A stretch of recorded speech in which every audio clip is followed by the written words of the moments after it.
Massachusetts residents used shovels and snow blowers to dig out one of the biggest snowstorms of the season that dumped more than a foot of precipitation in parts of the northeastern U.S. overnight.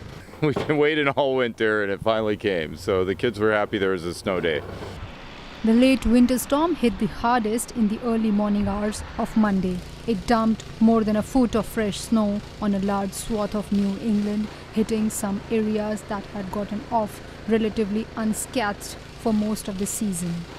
You know, we think we got 12 to 14 inches looking at how much piled up on the deck. And actually, I'm surprised it's not as heavy as I thought it was going to be. So far it hasn't been too bad. Hopefully we'll be all dug out by this afternoon and back to normal. New Englanders have grown accustomed in recent years to seeing winter start slowly and linger past its welcome. Well, we're kind of used to it by now. I feel like March is our month now for snow, but this one was a little surprising. We were expecting 5 to 8, and this is a little more than 5 to 8.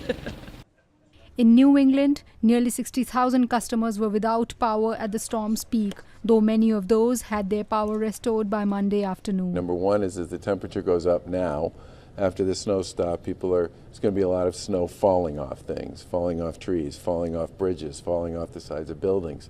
So for people who are walking and people who are driving, they just need to be careful about that sort of thing.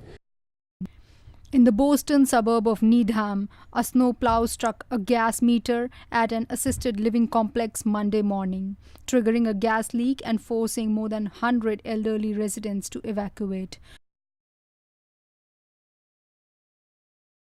No injuries were reported and the residents were able to return after a few hours. An ETV Bharat report.